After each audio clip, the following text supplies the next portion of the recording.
Frightening scenes here at Watkins Glen, very frightening scenes. Michael Valiente's Mike Shank Ford on fire. He's been able to bring it to pit in, but the pictures tell the story. He reached back in, tried to trigger the fire bottle. There's just too much fire there. This thing's fully engulfed. He actually let it go too long. Tried to get it somewhere, but there was nowhere to get to.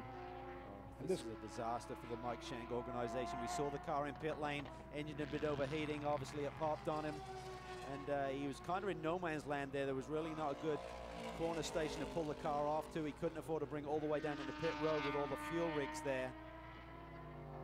No, that's a smart move there. You cannot drive a car on fire like that and into the pit lane. That'd be the worst thing. And that is the best thing about it, that Michael Valiente was able to get out unharmed. Boy, they're not doing any good on that fire either. They need to get the big fire truck on this one because it's going too good. Look at his suit. He looks like he's okay. I mean, no discoloration on the driver's suit. So.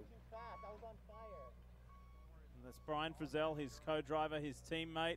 The Krone, some of the Krone team are in there trying to help out. Crown Royal boys coming up there. Everybody needs to get involved on this one. The fire truck is there. To the right, there is Mike Shank, team owner. And that's devastating for Mike. This is a huge expense that you're looking at here. Heading to his home race at Mid-Ohio in 2 weeks' time.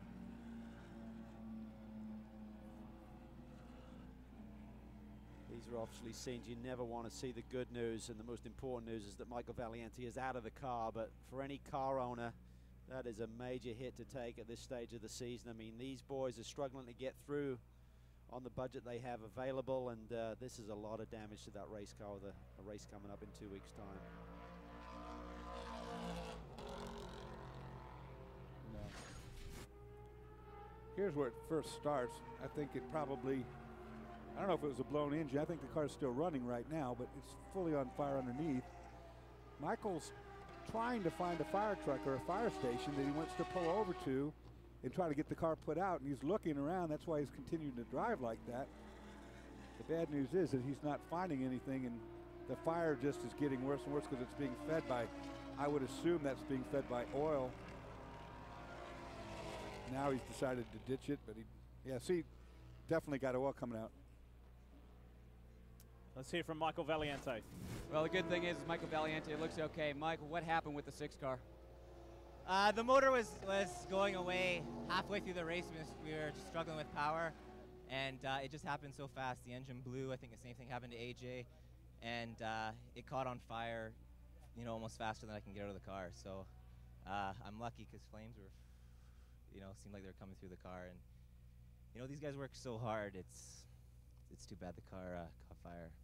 We saw you in pit lane right before that happened. Was that just engine temperature there?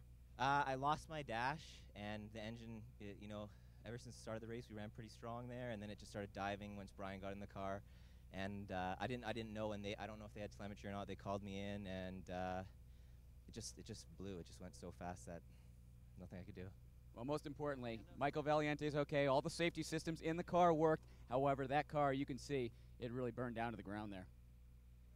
You can see the distress on Michael's face. That is not a situation any driver wants to be in. And once again, these final stages, and this is a double hit for this team, for Mike Shank Racing, because this car was crashed heavily earlier in the weekend, did damage to the rear of the car, the gearbox, etc. And now this is a horrible way to finish this 6-hour endurance classic. When those engines explode, a rod or a crankshaft busts through the side, all that oil in the engine comes out, gets on the hot headers, explodes instantly, and then it's on. Nothing you can do.